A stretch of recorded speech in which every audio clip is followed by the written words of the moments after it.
All right, we're gonna let everyone get on here a second.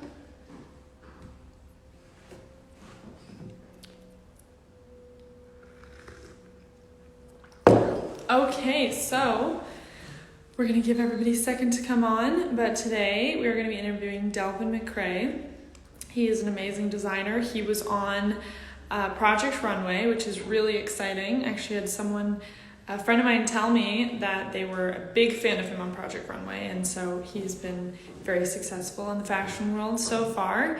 And my name is Katie Malloy. I am a fashion curator and model for Fashion Week Studio, and so I do the interviews and I talk to people and I get to ask, these different designers kind of like where they come from, what their background is in fashion.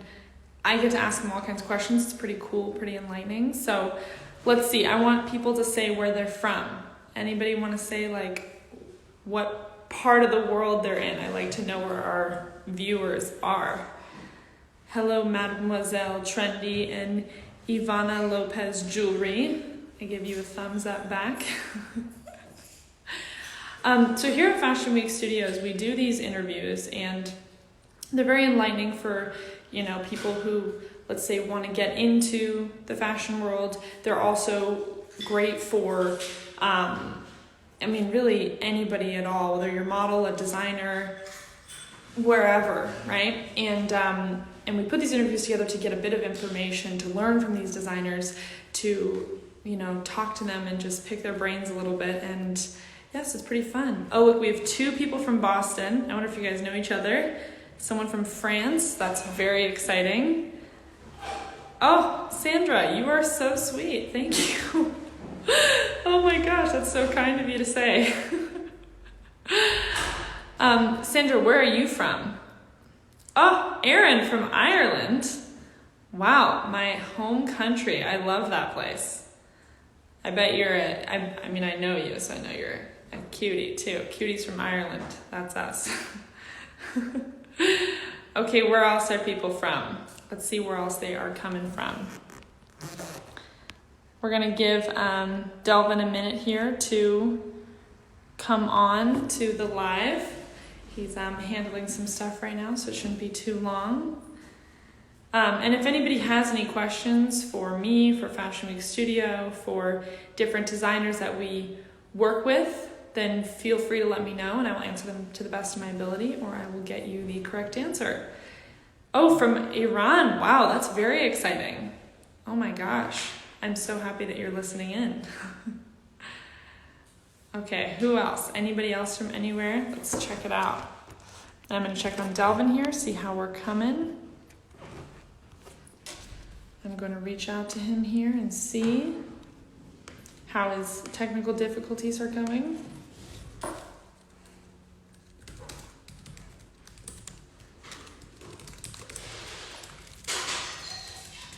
All right.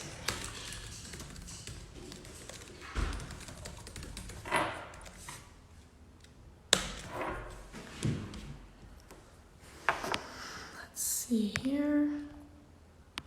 Oh, he's almost got it. He just needs another moment here. Colombia and Canada. Oh my gosh, what part of Canada? My boyfriend's from Canada. I love it up there. Ivana Lopez Jewelry. Whereabouts in Canada are you from? Let's see, we got lots of people joining. This is great. Very good to see. The best. That's right, Nick Tuttle. Oh, Ontario. I've never been there before, but I've heard it's beautiful. Oh my gosh. Victoria, Nick, you're from Victoria? How cool. Cambridge. Oh, very nice. Wow. Geez, that is it. I've heard it's very beautiful over there. I've always wanted to go to that side. Oh my Lord. Okay, so we're going to check again on Delvin here, see how he's doing. Okay.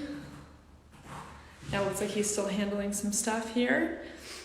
And does anybody have any questions for Fashion Week Studio? Anything that I can answer? Or any questions about even fashion or you know, our world over here. If you have any questions, feel free to let me know, and I will be happy to answer them while we wait for our Delvin over here.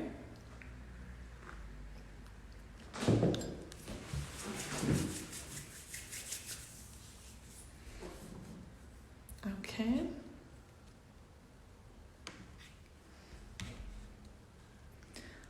Let's see. I think he's trying to join. Let's check it out.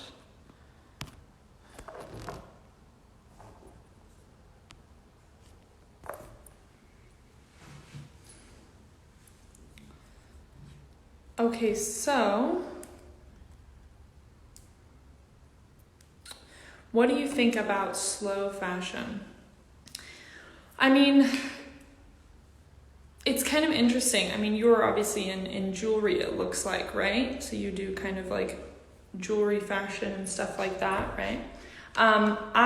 Funnily enough, I've had a few conversations with people about different types of fashion, especially now they're doing, you know, seasonless fashion. They're doing, you know, all kinds of different approaches. And I personally think that, you know, the more care you put into the quality of the pieces and the more that you know, take the time to, you know, make sure they're sustainable and to, again, make sure the quality is really good. Like, I think it'll be better for your brand. More people want to buy it. More people want to be a part of what you stand for and whatnot. And yes, that's kind of what I think about that, if that answers your question.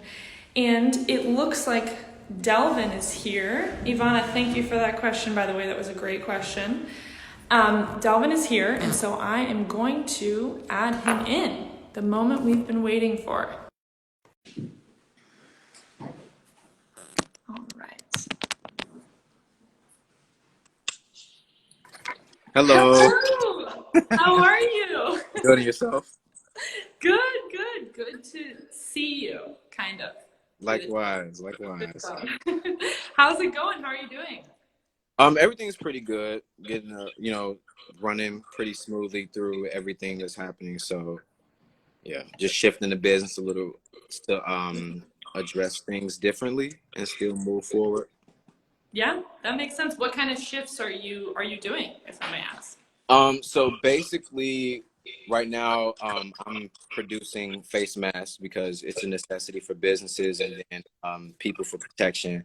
And I had to completely pause on custom, like all custom things, because events are canceled, proms canceled, and things like that, where people would get some custom garments made.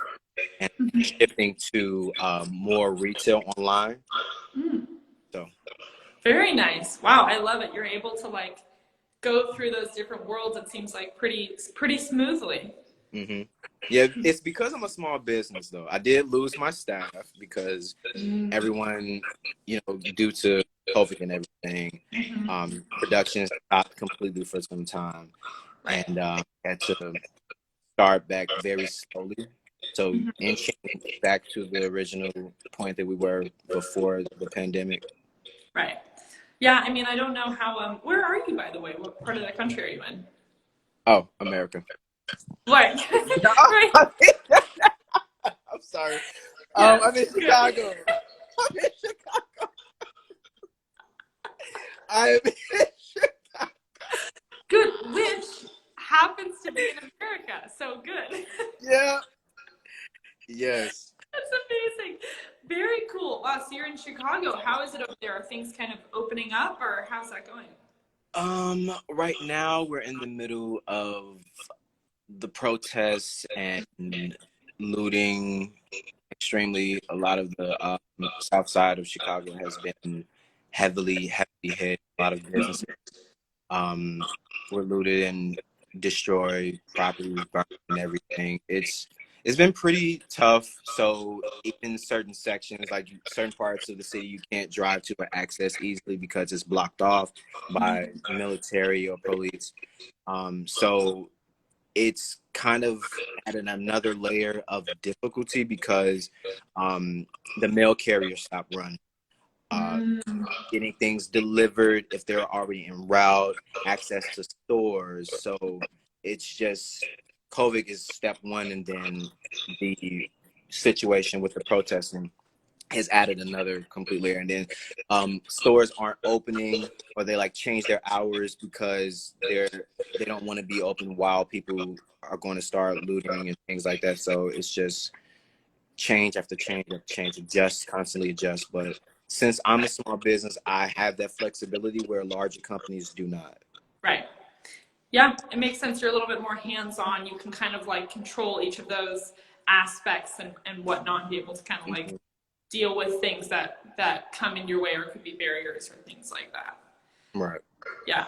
Well, very nice. Well, I hope to one day visit Chicago, and maybe I will see you in your hometown when all this is over, and we'll know that we're through it at that point, which is great. And where are you?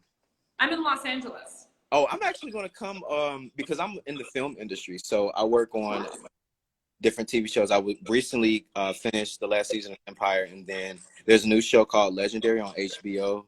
They're like their Prime version. So a lot of costume work comes out of LA. So I'm actually planning to expand, hopefully, my second atelier I want to open up in LA. Oh, I love it. Well, we welcome you with open arms. I know you do like amazing out here. So I'm almost surprised. I'm like, I mean, I feel like I think of Delvin McCray, the brand, and I already think like worldwide. So I'm kind of like, thank you. What? Yeah, totally. For sure. I mean, we've already we met in Paris. That's not Chicago or LA. So right. Going international, you know?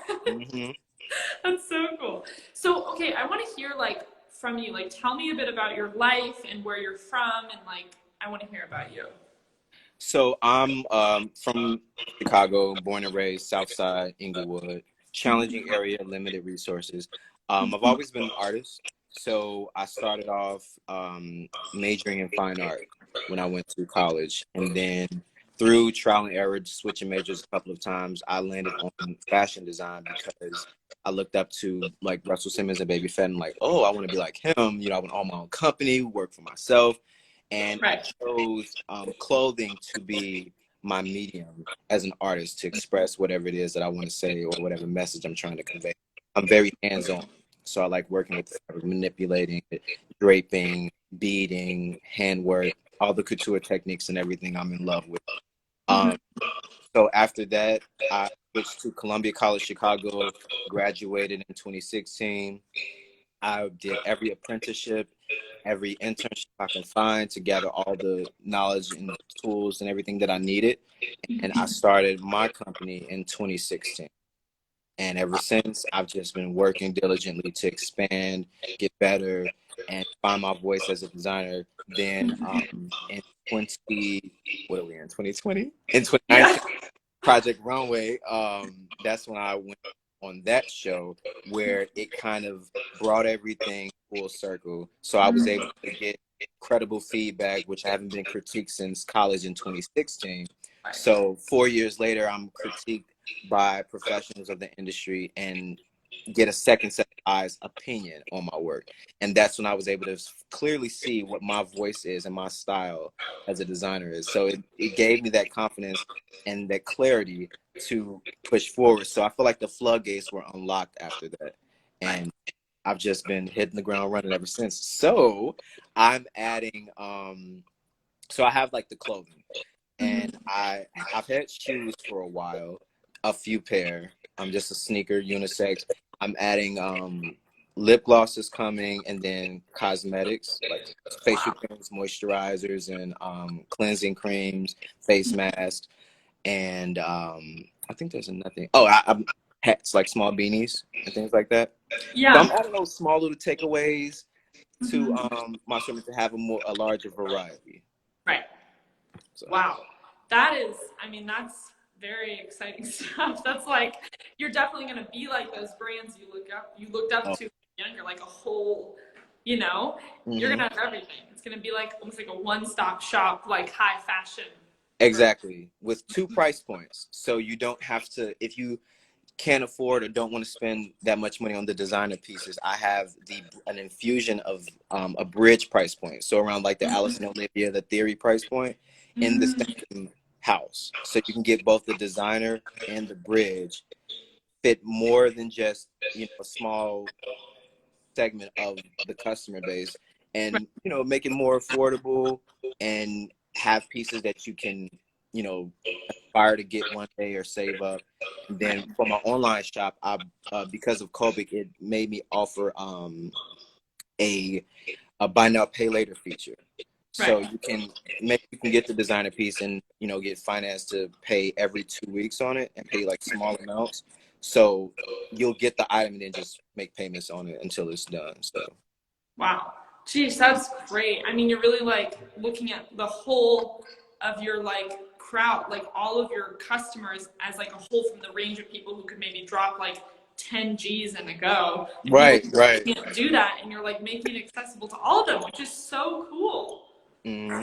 I just want everybody to be able to dress and express themselves however they want to without worrying about breaking the bank, because I'm not trying to gouge people Right. for money, So Right. I love that. That's super, super cool. You're like so like down to earth, cool person. I really admire that. Yeah, it's very nice, and it's very like, I like it. You're gonna do huge things. You already have, and I can totally see it. So I'm just excited to see where you go. thank you. I'm excited to get there. Yeah, sure. You're like, we're on our way, but let's get there. Let's like get to that point. Right. That's so cool. So now being on Project Runway, how was that, being critiqued and like taught by these like huge idols in the fashion world? Sometimes I didn't always agree with some of the feedback. A lot of it made sense, but at the end of the day, it's still subjective. Right. And some people critique from personal likes and dislikes versus speaking objectively for what it is. Right. But it was overall, it was a great experience, and it added to me a lot. So I'm completely grateful for it. Yeah, I mean, that's great. It is true. You're totally right. It is, fashion and art even is very subjective. Beauty is really in the eye of the beholder. And yeah, I could understand completely, but I mean, it's amazing that you were on that show and like how much you've done even since then. Like you said, you hit the ground running. Yeah. That's so cool. And it's actually funny. I was recently, because obviously, I feel like right after the Paris show that you showcased in, everything kind of like hit the fan, right? Like, I swear that was like our last like bang before everything Literally got out just in time. Yeah, seriously. And it was so cool working with you. And I know like the other models even, they just really, we all enjoyed working with you. And I loved the piece that I wore. I like, at one point the other day, my boyfriend walked in on me and I was replaying the video and I was like, oh, man. And I was just replaying it and I was like, okay, I gotta go do something now. Like I was like, I gotta go. But tell us, so why did you decide to go with Fashion Week Studios? You guys reached out and everything, it just seemed right. So I've always had different companies would reach out about their shows and they would have a package and it would just be that. But, it was more personable, from the location to, the model selection and everything. It came across very tasteful and more up my alley, and I felt really comfortable with it. So I said, why not? It's one of my, dream places to go and like a major milestone for me. So I just put my best foot forward and tried. And I was like, if it's going to happen, if it's meant to happen, it's going to. Right. And if not, then at least I tried. But, here we are. It happened. And, it was a great experience. I loved working with you guys and all the models. You wore one of my favorite pieces, actually. Really? Yeah, that's one of my. It's so classic, and you have the little peekaboo there, and leaves the rest of the imagination. But it's a little risque, but not too much to make a woman uncomfortable. So yeah, it was everything. The organization, the venue, the decor, everything it was phenomenal. That's so cool. Well, I know that we were honored to work with you, and I mean, even as a model, I was like, I love the piece myself, so I'm very like thankful that you put me in one of your favorite pieces. It was gorgeous. I mean, the way, you're totally right, the slit was enough to where it wasn't like too risque, and then you had like the lace there, which kind of added like a little bit of a mystery, you could say, like, you know, a little bit of like coverage. But anyway, so that's super cool. And for even the viewers and stuff, like tell your experience, like from like the start of, you know, us reaching out to you, like through, you don't have to be crazy detailed, but we just want to hear like how was that and like the whole process. It was a whirlwind, because I had just started traveling the end of 2019. So I had just went to, like throughout that year, going to LA for the first time, going to New York for the first time. And I really haven't visited anywhere else. And then let alone going out the country, I didn't even have a passport. So I had to get my passport. And then I decided to do a fundraiser to raise the funds in order to cover everything to go. Right. And how that went. I was able to acquire the funds to participate. And, you know, I realized how much support I actually did have, and, you know, who all was rooting for me that I didn't really see clearly until you actually see the support. Right. And then I had to make the collection, and everything was down to the wire. So I was working endless nights watching the sun come up, and I did everything that I could to make sure I was there. And yeah, like I missed my flight the first time, and then I had to reschedule. I landed, I didn't know what hotel I picked. It was just, and I went completely by myself. No one could come with me. So I was in a whole new country alone for the first time. Don't even speak the language. And yeah. Wow, that is like a whirlwind. Oh my gosh. Like, but you did it, and you made it happen, and you came up, and we got all fitted and on the runway. And how was that then? Like seeing your stuff on the runway, and then afterwards, like how was that? I mean, it's a high when I like seeing the garments. It's like it's like runway shows to me are like they're like a fragment of a dream. You know, you're just watching, you know, the models gliding into these garments in this fantasy world, from the venue and everything. All the decor just adds to it with the music. And then when it stops, it's time to walk down the runway, which I actually hate. I cannot stand walking down because I have stage fright. So I'm like, I just gotta go, got tunnel vision, get to the end and come back. Right. So, that's when it kind of like shuts off for me, when I have to walk down.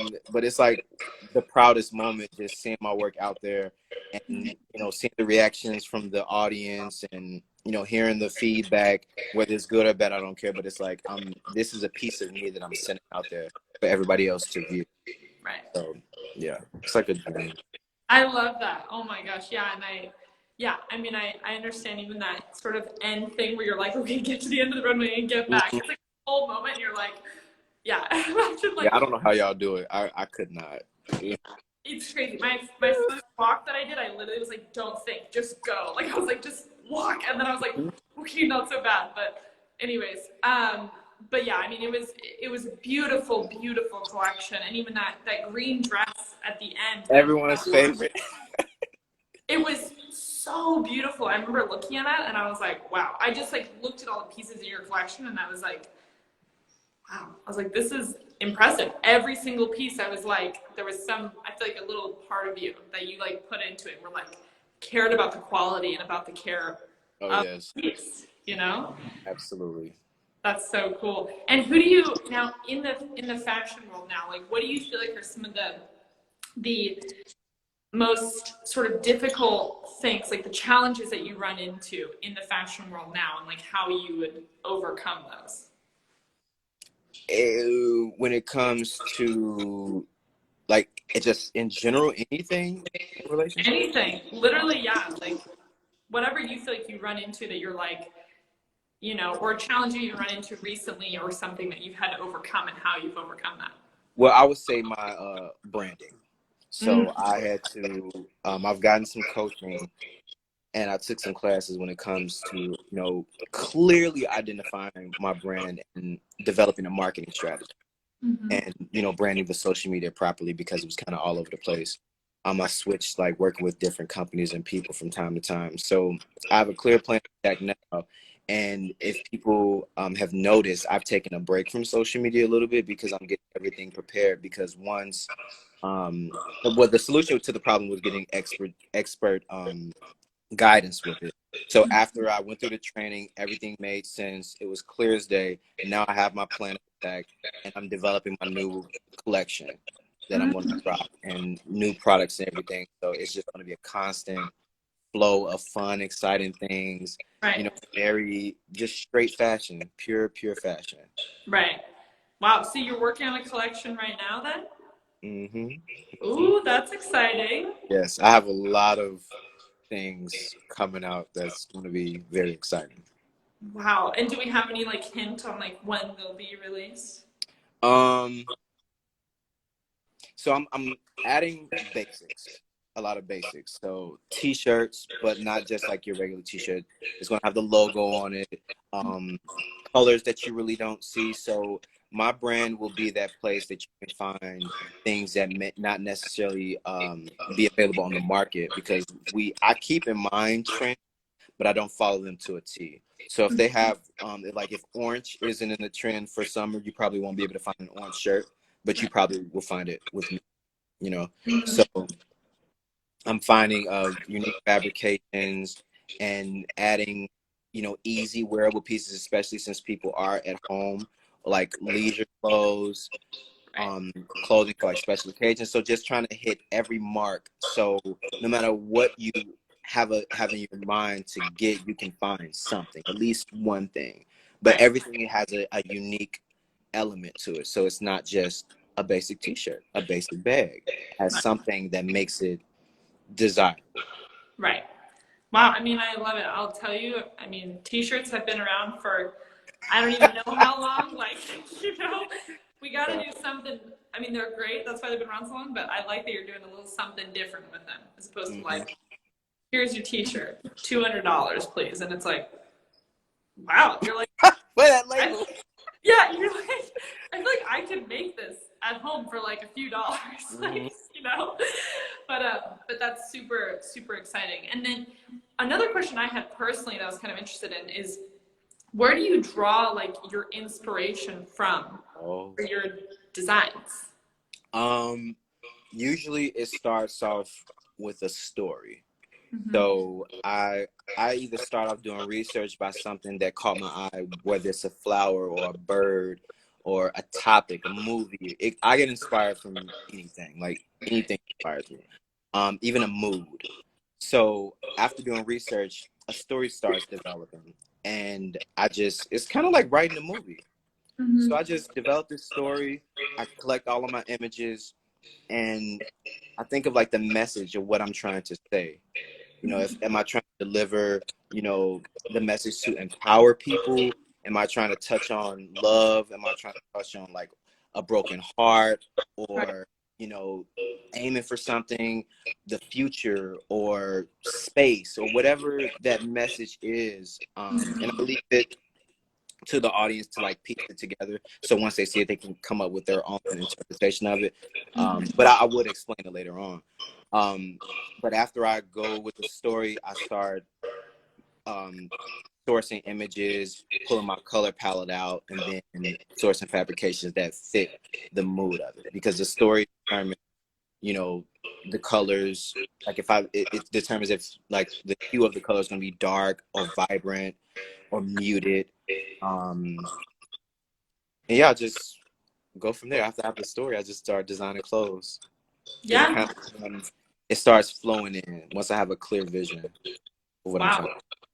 Yeah, I mean that sounds, it's funny you make it sound so sort of simple, but I'm like trying to think of that and I'm like, it definitely takes like a creative mind to just do. You're like, I just think of a story, a very beautiful way of coming about it, but you make it sound so like this is what I do. And I'm like, it takes a lot of creativity within the person themselves to like see these things in the world. And I'll it's, give you an example.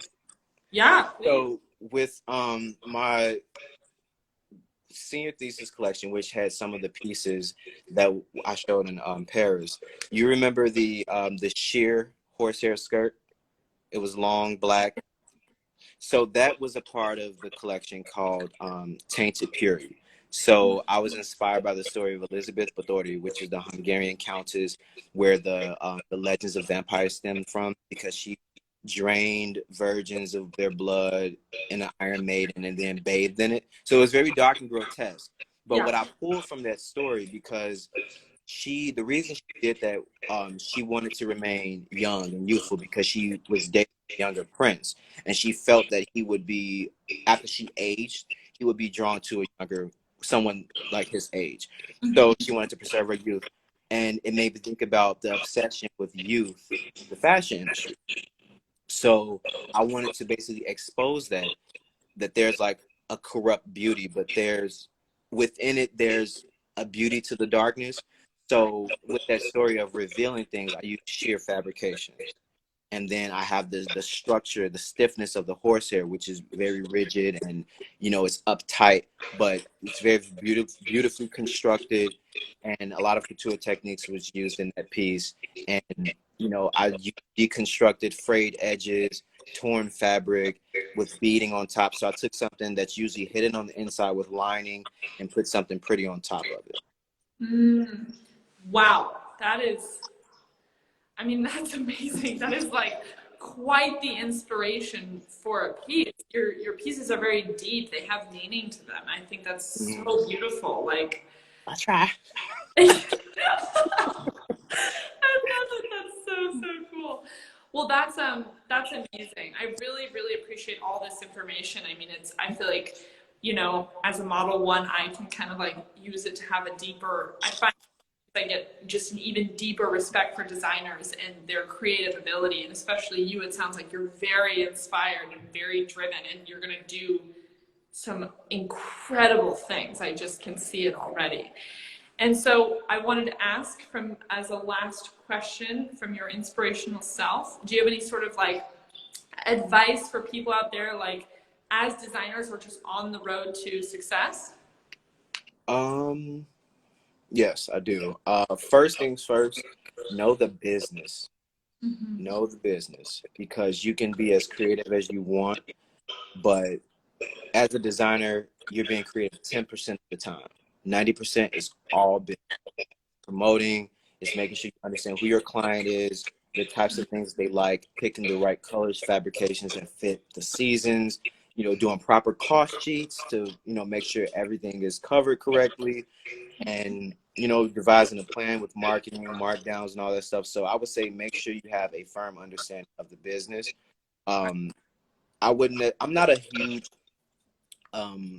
advocate for just go get a master's. So this is a field where if you find the right mentor, or you study under someone, doing an apprenticeship under someone that knows what they're doing truly, then you can get all the knowledge. But of course, it's always good to go to school to get the foundation. But mentorships, apprenticeships, and knowing the business. So know how to do all aspects, the construction, pattern making, draping, tech packs, everything, so you know how to properly convey. When something is wrong, you have a good eye, you understand what good quality is, and you give your customers something that they can cherish for a long time, Right. Wow. I mean, I love that. I think you're totally right. And I think that's a great piece of advice. And I'm very thankful for you for sharing that. No problem. Yeah. Well, we will leave it at that. Thank you so much. This has been such a great interview. I hope to see you in LA soon. You will. I will be out there when this is all over. I love it. So excited. Well, just let me know when you come out, and I'll show you some cool places to go, and I can see your new designs and whatnot, and just admire and try to get try to understand the story behind them. I'll really learn and think about it. I'm sure there's going to be a lot of depth to it. And and I guess we'll leave it at that. Thank you again, and have a great rest of your day and rest of your week. Thank you for having me. You be safe. Absolutely. Okay. Bye. Bye-bye.